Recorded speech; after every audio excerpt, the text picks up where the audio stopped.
नमस्ते दोस्तों। My voice अल्फाज में मैं नताशा आप सभी का बहुत बहुत स्वागत करती हूँ। आइए आज सुनते हैं हिंदी की प्रतिष्ठित व प्रसिद्ध लेखिका गौरा पंत शिवानी जी की कहानी शपथ। पीछे से आकर उसने धीरे से मेरे कंधे पर हाथ धरा और मैं चौंक कर मुड़ी। एक पल के लिए मैं उसे देखती रही। मैं कुछ कहती इससे पहले ही वह हंसी। वाह जी वाह, हमने तो तुम्हारी पीठ देखकर ही पहचान लिया और तुम हमारा चेहरा देखकर भी नहीं पहचान पाई। ओह शुभ्रा, पर कितनी बदल गई हो तुम, मैंने कहा। वह क्या 20 वर्ष पूर्व की शुभ्रा थी? तब का गोल गोल आनंदी चेहरा लंबोतरा होकर और भी आकर्षक बन गया था। सुघड़ जूड़े में मंडित घने केशपाश की गरिमा क्षीण होने से ही संभवतः उन्हें काट छांट कर यत्न से टीस कर दिया गया था। उन अधरों की स्वाभाविक लालिमा को मैंने बहुत निकट से देखा था। उन्हें निरंतर रंग कर ही क्या स्वामिनी ने ऐसा धूमिल बना दिया था। सूखे पपड़ी पड़े क्लांत अधरों पर अवसन्न स्मित की रेखा सहसा उज्जवल हो उठी। यहाँ बड़ी भीड़ है, चलना, कार में चलकर बैठें। और मैं कुछ कहती इससे पूर्व वह मुझे अनेक कारों की पंक्ति में भी विशिष्ट रूप से चमकती अपनी काली लंबी गाड़ी में खींच ले गई। मैंने कभी सोचा भी नहीं था कि तू यहाँ मिल जाएगी। कार की हल्की रोशनी जलाकर वह मुझसे सट गई। अपनी क्षीण कटी के कौमार्य को वह निश्चित ही मुट्ठी में बांधकर सेंधती आई थी, पर फिगर को जकड़े रहने पर भी संस्कृति जैसे उसकी पकड़ से छूटकर बहुत दूर छिटक गई थी। पट्टी से ब्लाउज पर बड़ी उदासीनता से पड़ा उसकी पारदर्शी साड़ी का आंचल, उंगलियों पर हीरे की वर्तुलाकार जगमगाती अंगूठी से उज्जवल हो उठी निकोटीन के इतिहास की निर्लज्ज कालिमा, और आंखों के नीचे रात्रि जागरण से उभरी काली झाई जिसे उसका मस्कारा कौशल भी नहीं छिपा सका था। आखिरी बार हम कब मिले थे? उसने पूछा। 20 वर्ष पूर्व, मैंने कहा, जब तूने हमारी वार्डन को अपने अपूर्व अभिनय से पसीना पसीना कर दिया था। वह जोर से हंसी और उसके परिचित हास्य धारा ने हम दोनों के भूले बिसरे केशौर्य को खींचकर एक बार फिर सामने खड़ा कर दिया। शुभ्रा हमारे हॉस्टल की सबसे आनंदी लड़की थी। उसके परिहास रसिक चित्त ने उसे पूरे आश्रम का क्रेज बना दिया था। ऐसे ऐसे मजाक करेगी कि सब हंसते हंसते दोहरे हो जाएंगे, पर स्वयं ऐसी भोली सूरत बनाए बैठ जाएगी जैसे कुछ जानती ही ना हो। उस 1 अप्रैल को पूरे छात्रावास में हवा की भांति यह समाचार फैल गया था कि सुंदरी शुभ्रा को गर्दन तोड़ ज्वर हो गया है। 2 ही दिन पूर्व इसी विषम ज्वर ने छात्रावास की एक प्रतिभाशालिनी छात्रा के प्राण लिए थे। प्राणांतक सिरदर्द में इधर उधर सिर पटकती जूठी दीही की भांति शुभ्रा भी तड़पती सिर फेंकती दम तोड़ने लगी थी। उसके उस परिहास का रहस्य सीमित था केवल हम दोनों तक। कैसी शोख जनजात अभिनेत्री थी वह। जब हम शांत जूठी दी की मृत्युशैया के पास विवश खड़ी सिसक रही थी, तब क्या वह आगामी 3 दिन बाद के अभिनय का मूक रिहर्सल कंठस्थ कर रही होगी। जब वार्डन उसके घर को तार करने भागी, तभी वह हंसती हंसती उठ बैठी थी। दूसरे ही दिन मैं अपने पिता की बीमारी का तार पाकर चली गई और फिर कभी उससे नहीं मिल पाई। बीच बीच में वह पत्र लिखती रहती और उसके पत्रों की भी उसी की भांति बोटी बोटी फड़कती थी। उसी के एक पत्र ने मुझे उसके विवाह का समाचार भी दिया था। उसके समृद्ध प्रतिवेशी परिवार की बड़ी बहू कालिंदी ने ही विचित्र परिस्थितियों में उसे अपने उस छोटे देवर के लिए पसंद कर लिया था, जिसके लिए बहुत बड़े बड़े परिवारों से रिश्ते चले आ रहे थे। अप्पा साहब की हवेली के अमरूदों की प्रसिद्धि दूर दूर तक थी, उसने लिखा था, किंतु उस बगिया के अमरूदों से मीठा उस ग्रह का छोटा पुत्र है। यह मैं खूब अच्छी तरह जानती थी, पर जिन अंगूरों को विवश होने के बाद में खट्टा कहना पड़े, उन पर लपकने की मूर्खता भला मैं कभी क्यों करती। मैं जानती थी कि मैं एक अध्यापक की पुत्री हूँ। अप्पा साहब की बड़ी बहू कालिंदी थी, स्वयं एक प्रतिष्ठित परिवार की कन्या, और मंझली बहू के पिता थे चीफ जस्टिस। तब तो ही बता मेरी क्या बिसात थी जो उस ग्रह की बहू बनने के सपने देखती। मैं तुझे विश्वास दिलाती हूँ कि मैं केवल अमृत चुराने ही गई थी, उस ग्रह के पुत्र को चुराने की बदनीयती से नहीं। मैं जानती थी कि सास ससुर विहीन उस विराट साम्राज्य की एक छत्र स्वामिनी कालिंदी भाभी अत्यंत उग्र स्वभाव की हैं और उस अलभ्य किसी किशोरी के से गुलाबी गालों वाले इलाहाबादी अमरूदों का एक एक बूटा उन्हीं के हाथों सवरा सजा है। यही नहीं, एक एक दाने पर उनकी सील लगी रहती है और पकने पर अपने ही ऊंचे तबके के इष्ट मित्रों के यहाँ वे गिन गिन कर डालियाँ भेजती हैं, वह भी ऐसे जैसे अमरूद नहीं अशर्फियाँ लुटा रही हूँ। सोमवार को वे नित्य 8 बजे अपनी देवरानी मालिनी को लेकर ग्रह के इष्ट शिव के पूजन को जाती हैं, यह मैं जानती थी। माली खाट पर बेसुध पड़ा सो रहा था, यह भी मैंने अपनी खिड़की से देख लिया था। लाल गुलाबी फलों से लदे पेड़ की डाल मैंने लपक कर खींची और मन भर के अमरूद खाए।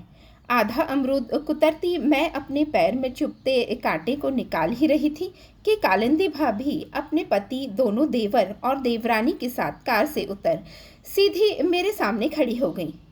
अब समझ में आया कि 10 नंबर पेड़ के 17 दाने उस दिन कौन ले गया।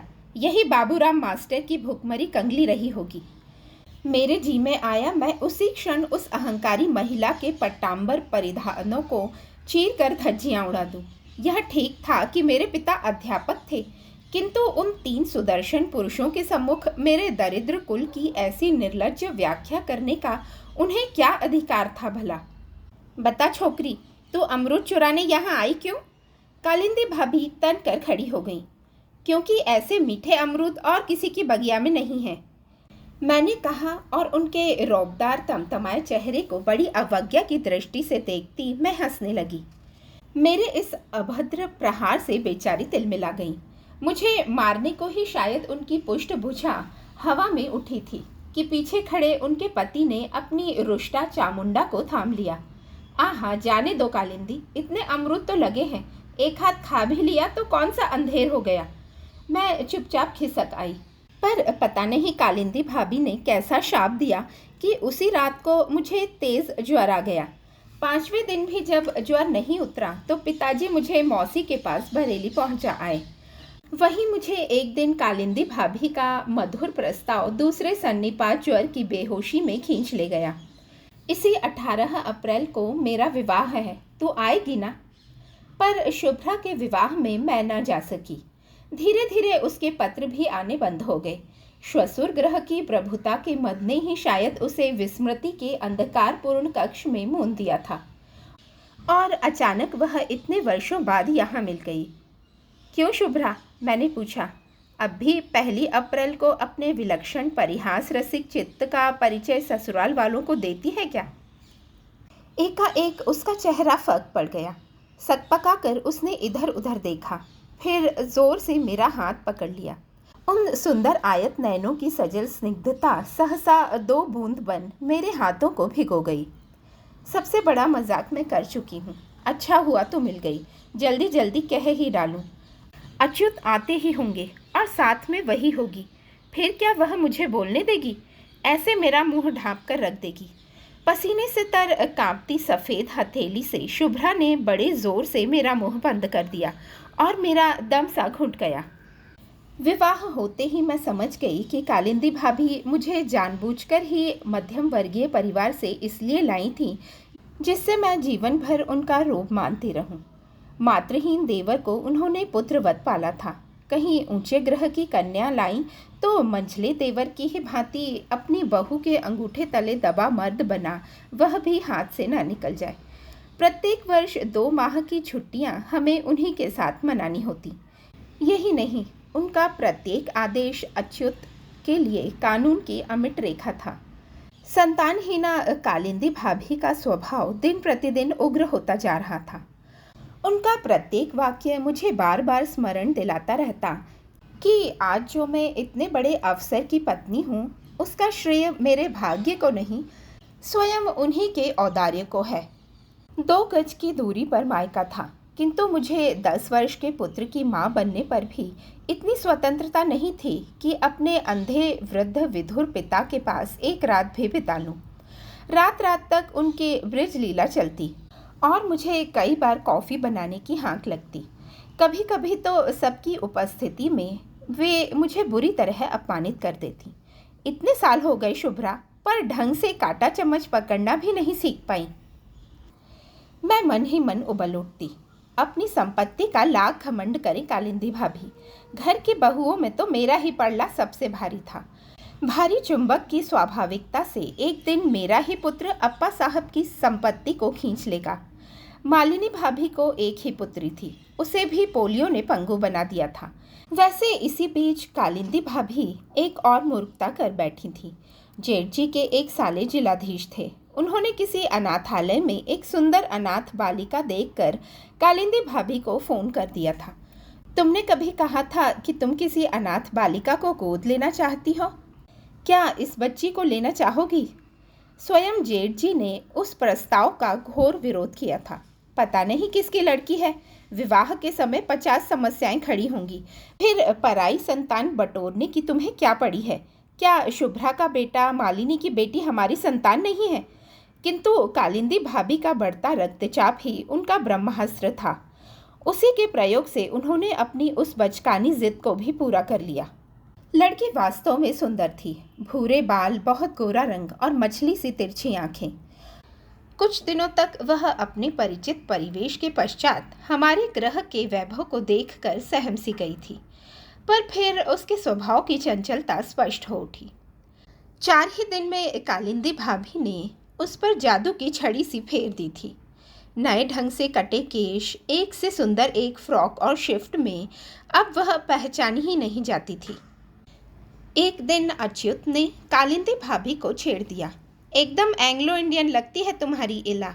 देख लेना भाभी, बड़े होने पर एक दिन अप्पा साहब की सारी संपत्ति लेकर किसी दोगले इंजन ड्राइवर के साथ भाग जाएगी। भागेगी क्यों? गंभीर स्वर में भाभी ने कहा।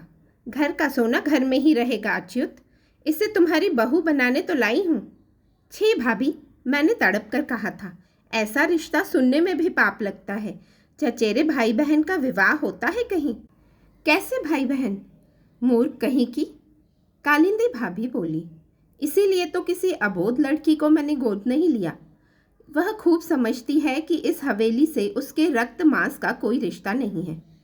फिर तो वे जैसे हाथ धोकर मेरे पीछे पड़ गईं। कभी अतुल से कहती, जा अपनी बहू से खेल। कभी कहती, शुभ्रा अपनी बहू को देख जरा, ठीक तेरी ही तरह अमरूद चुरा कर कुतर रही है।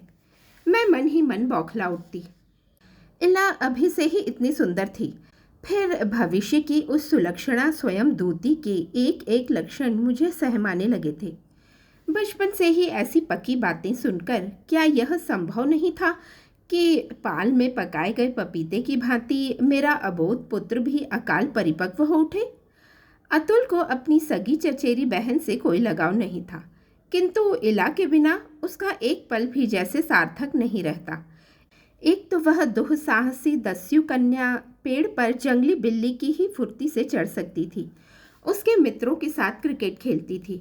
लड़कों के प्रत्येक खेल में उसकी रुचि थी और लड़कियों के खेल से थी घोर अरुचि। व्हीलचेयर पर अवश बैठी मालिनी भाभी की बेटी अंजना अपनी सुंदर गुड़िया का उत्कोच देने पर भी जिसे अपनी सहेली नहीं बना पाई थी, वह मेरे बेटे की अंतरंग बाल्य सहचरणी बन उठी थी। एक दिन कालिंदी भाभी ने खाने की मेज पर मुझे फिर छेड़ दिया। छोटी, कभी कभी तो इला की शक्ल तुझसे इतनी मिलती है कि लगता है तेरी ही बिटिया है। इस बार वे झूठ नहीं बोल रही थी। उस अज्ञात कुल की अवैध बालिका के चेहरे की मेरे चेहरे से सचमुच आश्चर्यजनक समानता थी। अपने बचपन की तस्वीरों से उसका मिलान कर मैं स्वयं दंग रह गई थी। उस 31 मार्च को प्रकृति भी मेरी परिहास योजना में स्वयं ही रस ले उठी। मुझे कालिंदी भाभी की व्यंग्योक्ति उसी क्षण उकसा उठी। क्यों ना अनुकूल परिस्थितियों का लाभ उठाकर उनका मत्सर बाण उन्हीं की ओर मोड़ दूं। फिर उसी दिन मालिनी भाभी भी मुझे जोश दिला गई थी। क्यों रे शुभ्रा, पिछली 1 अप्रैल को हमें तो खूब रुला चुकी है, इस बार बड़ी भाभी को रुला दे तो हम भी जाने। पिछली 1 अप्रैल को मैंने मालिनी भाभी की माँ की बीमारी का झूठा तार भेज उन्हें बिस्तर बंदवा स्टेशन भी भेज दिया था। कालिंदी भाभी ने बाद में मुझे चीर कर धर दिया था। यह भी कैसा मजाक है छोटी। पर दोष मेरा नहीं था। रूप और वैभव के गर्व में फूली मालिनी भाभी इधर गैस के गुब्बारे से पकड़ में ही नहीं आती थी। एक दिन बोली, हमें कभी कोई बुद्धू नहीं बना सकता। इतनी पहली अप्रैलें आई और गईं। मजाल है किसी को कंधे पर भी हाथ धरने दिया हो हमने। बस तीसरे ही दिन मैंने उनके कंधे पर हाथ ही नहीं धरे, उन्हें झकझोर भी दिया। इसी से जब उन्होंने मुझे दोबारा ललकारा तो मैंने हंसकर कहा, अच्छा भाभी, इस बार भी मुझे तुम्हारी चुनौती स्वीकार है। और उसी क्षण मेरे कौतूहल प्रिय मस्तिष्क में मेरी कुटिल योजना बिजली बनकर कौंध गई। वर्षों से संचित हृदय की अव्यक्त कुढ़न प्रतिशोध लेने परिहास की बैसाखियां टेकती खड़ी हो गई। 1 अप्रैल की वह सुबह किसी किशोरी के अक्षत कौमार्योज्वल स्मित सी ही स्निग्ध थी। सोमवार को भाभी हम दोनों देवरानियों के साथ हवेली के शिवालय में जाती थी। फिर उस दिन पार्थिव पूजन था। नहा धोकर 8 बजे तैयार रहने का आदेश हमें मिल चुका था। कभी हमारे श्वसुर के अंतरंग मित्र स्वयं जगत गुरु ने उस शिवलिंग की स्थापना की थी। उस शिवलिंग की महिमा का इतिहास भी विशद था। कैसे उसके स्थापित होते ही अप्पा साहब को सट्टे में अप्रत्याशित लाभ हुआ था और ग्रह के 2 पुत्र एक साथ सिविल सर्विस में निकल आए थे, यह सब मैं सुन चुकी थी। ग्रह कलह के छोटे मोटे मुकदमे भी बम भोले के उस अपूर्व न्यायालय में ही निपटाए जाते। शिवालय में ली गई झूठी शपथ तत्काल उस उग्र देवता का अभिशाप बनकर अभियुक्त के सिर पर मत्त तांडव कर उठती। कालिंदी भाभी, आज मैं आपके साथ अकेली ही चलूंगी, मैंने कहा। क्यों? भाभी गर्जी। मुझे आपसे एकांत में कुछ कहना है, मैंने कहा। कौन सी ऐसी बात है जो तुम मालिनी के सामने नहीं कह सकती? वैशाख का पहला सोमवार है, उसे भी चलना होगा। नहीं भाभी, अपने स्वर की दृढ़ता से मैं स्वयं ही चौंक उठी। वैशाख का पहला सोमवार है, इसी से मैं चाहती हूँ कि आज की पुण्यतिथि में आपकी और भोलेनाथ की पावन उपस्थिति में मैं अपना पाप स्वीकार कर लूँ। मेरे अस्वाभाविक रुंधे कंठ स्वर की नम्रता ने भाभी को शायद उलझन में डाल दिया। मालिनी, उन्होंने मालिनी भाभी को बुलाकर कहा, आज तुम घर पर ही रहो। पार्थिव पूजन में शायद कुछ देर लगेगी। सोचती हूँ एक आवृत्ति रुद्री पाठ की भी करवा लूँ। इतनी देर तुम्हारी लड़की का अकेले रहना ठीक नहीं। मैं प्रसाद आरती के लिए तुम्हें बुला लूँगी। मालिनी भाभी ने आश्चर्य से मुझे देखा और मेरी मूक दृष्टि की कौतुकपूर्ण चावनी से शायद समझ भी गई कि परिहास रंगमंच पर मेरे प्रहसन नाटक के अदृश्य सूत्रधार नटी अवतरित हो चुके हैं। शिवालय के शीतल फर्श पर 3 कुशासन बिछाकर पुजारी ब्रह्मदेव हमारी प्रतीक्षा कर रहे थे। अरे, मंजली बहू जी नहीं आई? उन्होंने पूछा। नहीं, उसे घर का काम सौंप आई हूँ, आरती के समय बुला लूँगी, भाभी बोली। विधि विधान से हमने पूजन किया।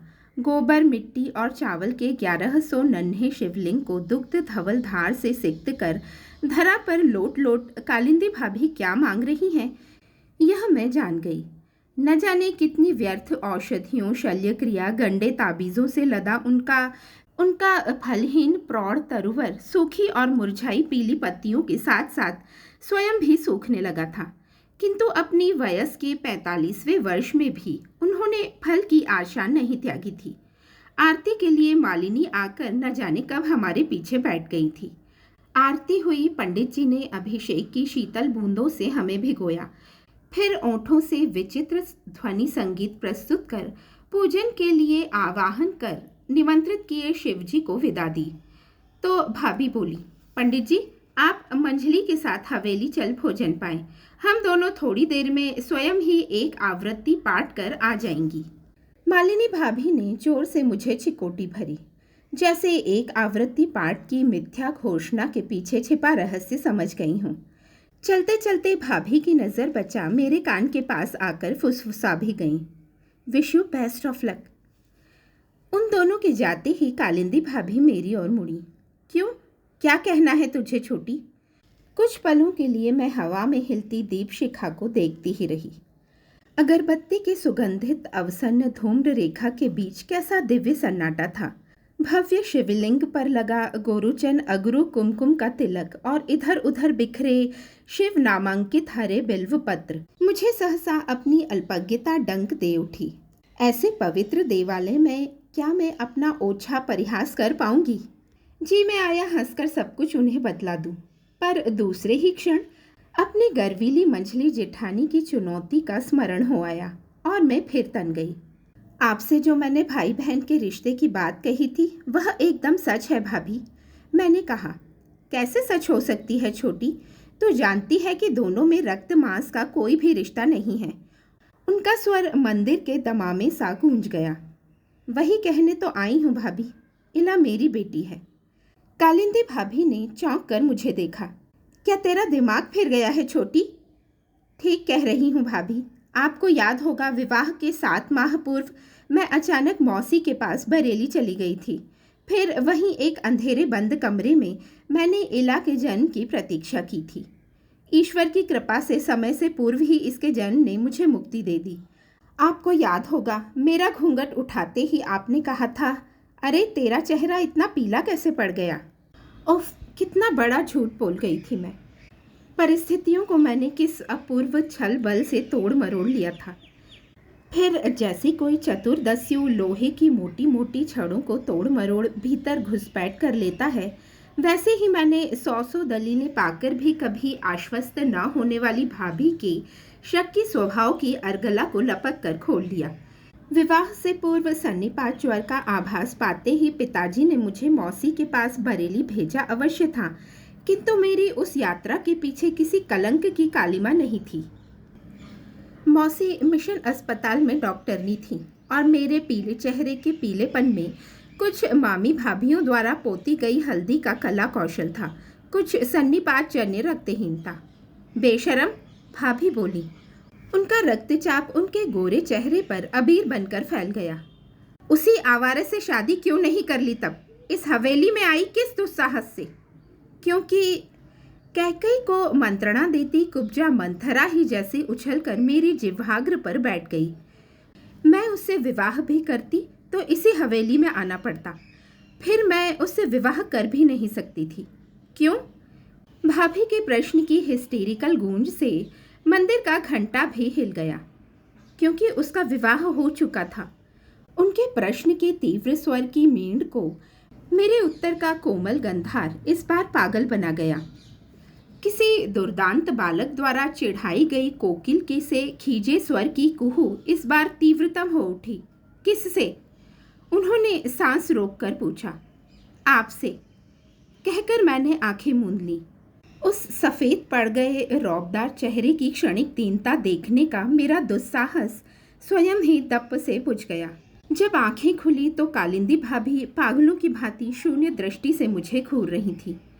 मेरे प्रति जेठ जी का अनोखा लाड़, विवाह से पूर्व मुझे बचाने को थामी गई भाभी की भुजा, छुट्टियां बढ़ाने का दुलार भरा आग्रह और आज अचानक उनका जघन्य बन गया अपराध, मेरे अतुल के प्रति उनका अनन्य प्रेम, ये सब तथ्य मेरे पक्ष को सबल बनाने संभ्रांत परिवारों से आए शिष्ट गवाहों की भांति मुझे घेर कर खड़े हो गए। छोटी अथाह जलराशि में डूबती भाभी सहसा तिनका पा गई। मेरा हाथ अपनी गोरी गुदगुदी हथेली में थामकर उन्होंने शीतल सद्यः अभिषिक्ति शिवलिंग पर धर दिया। इनकी शपथ खाकर कह छोटी, यह सब सच है। मैं एक पल के लिए झिझकी। संस्कारशील चित्त ने हथेली हटाने की चेष्टा भी की, किंतु घाघ भाभी ने हाथ कसकर दाबा था। हाँ भाभी, सच है, मैंने कहा।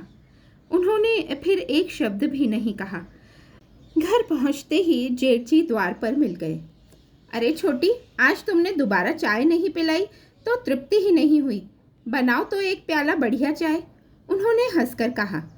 कालिंदी भाभी उन्हें आग्नेय दृष्टि से भस्म करती भीतर चली गई और फटाक से अपने पलंग पर लेट गई।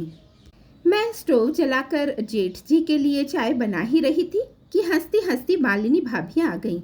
क्यों रे छोटी, लगता है कुछ गहरा मजाक कराई है। वाह भई, मान गए तेरी बात, तूने बीरबल को भी हंसा दिया। चाय उबली भी नहीं थी कि जेठ जी भागते भागते आए। लगता है कालिंदी को रक्तचाप का बेढब दौरा पड़ गया है। वह तो एकदम बेहोश सी पड़ी है, आंखें ही नहीं खोलती। उनकी आंखें फिर सचमुच ही नहीं खुली। देखते ही देखते 3-4 डॉक्टर आए। उन्हें तत्काल अस्पताल ले जाया गया। किसी आकस्मिक उत्तेजना से दिमाग की नस फट गई थी। सेरिब्रल थ्रोम्बोसिस, या तो अब प्राण हरेगा या वाणी। भगवान करे ऐसा ही हो। मैं मनाने लगी। मेरे कलमुहे घातक मजाक की मेरे देवतुल्य जेठ जी से भाभी कभी कोई कैफियत न मांग सकें।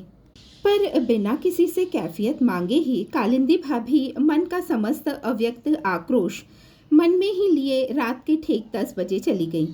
ऐसी आकस्मिक मृत्यु के लिए मैं प्रस्तुत नहीं थी, पर सच पूछो तो गई नहीं है। तब से नित्य आधी रात मेरी छाती पर चढ़कर कहती हैं, तूने झूठी शपथ खाकर मुझसे मेरा पति छीना, अब तुझे भी पति का सुख नहीं भोगने दूंगी। जब जब अच्युत मेरे पास आते हैं वे साथ रहती हैं। वह देख, वह देख, अब मैं कहाँ छिपूं, कहाँ? व्याकुल होकर वह मुझसे लिपट गई। मैं घबरा गई। अभी तक तो यह अच्छी भली थी, अब हजरतगंज के भीड़ भरे चौराहे पर कार में थर-थर कांपती मुझसे लिपटी अपनी इस विचित्र संगिनी को लेकर मैं कब तक बैठी रहूंगी? सहसा एक क्लांत कंठ स्वर सुनकर मैं चौंक उठी। कितनी परेशान कर डालती हो तुम शुभ्रा। उसने शायद पहले मुझे नहीं देखा, फिर देखते ही नम्र स्वर में बोला, क्षमा कीजिएगा, दरअसल घंटे भर से इन्हें ढूंढता ढूंढता परेशान हो गया हूँ। मैं चलूँ शुभ्रा? मैंने कहा, पर वह तो जैसे काठ बन गई थी। कार के कांच पर गड़ी भावनाहीन दृष्टि और कठोर मुखमुद्रा। मैं सहम कर उतर गई। चलिए आपको छोड़ दूं, उस सौम्याकृति प्रौढ़ ने कहा। नहीं, आप चिंता न करें, मैं रिक्शा कर लूँगी। पर वह कार को लॉक कर मेरे साथ साथ चलने लगा। आप शायद शुभ्रा को पहले से जानती हैं। जी हाँ, हम दोनों एक साथ पढ़ती थी। क्या उसने आपको पहचान लिया? आप देख ही रही हैं, 4 साल से इसका यही हाल है। 4 वर्ष पूर्व हमारे गृह में एक अप्रिय घटना हो गई थी।